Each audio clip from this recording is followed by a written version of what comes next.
ሰላም እንዴት ናችሁ? ዶክተር ዮናስ ነኝ። ዛሬ ይዤላችሁ የመጣሁት የሊቲየም ሳይድ ኢፌክቶች የሚል ነው። ሊቲየም በጣም ምርጥ መድኃኒት ነው።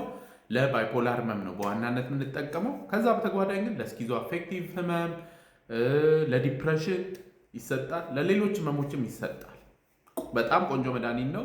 ባይፖላር ህመም ያለባቸው ሰዎች ራስ የማጥፋት እድላቸውን በ6-7 እጥፍ ይቀንሳል። ስለዚህ ጥሩ መድኃኒት ነው። ጥንቃቄዎችና አንዳንድ ሳይድ ኢፌክቶችን ልነግራችሁ ነው የመጣሁት። ሊቲየም እንግዲህ በጉበት ሜታቦላይዝ አይደረግም። ሰውነት ውስጥ ደም ውስጥ ይገባል። ከዛ በኋላ በኩላሊት ተጣርቶ ይወጣል።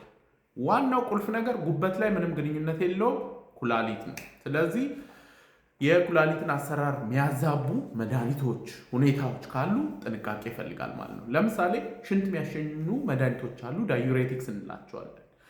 እነዚህ የሊቲየም መጠንን ሊያዛቡ ይችላሉ። ከሐኪም ጋር መነጋገር ጥሩ ነው። ለልብ ህመም ወይንም ደግሞ ለግፊት የሚሰጡ አንጂዮቴንሲን ኮንቨርቲንግ ኢንዛይም ኢንሂቢተርስ ወይም ደግሞ አንጂዮቴንሲን ሪሴፕተር ብሎከርስ የሚባሉ መድኃኒቶች አሉ። አንድ ሰው እነዚህን የወሰደ ሊቲየም ከወሰደ አጀስትመንት ይፈልጋል።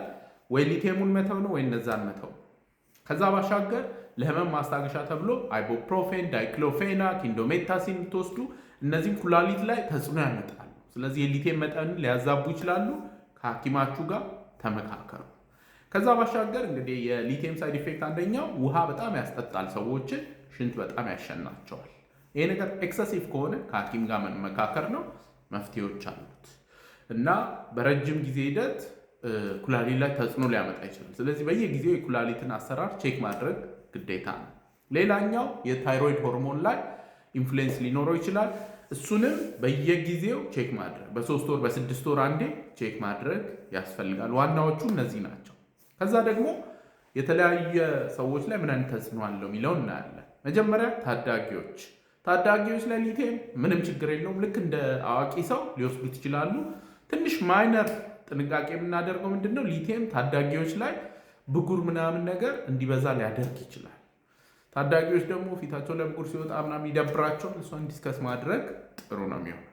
እድሜያቸው የገፋ ወይም ከ70 በላይ ለሆኑ ሰዎች ሴፍ መድኃኒት ነው፣ ችግር የለም።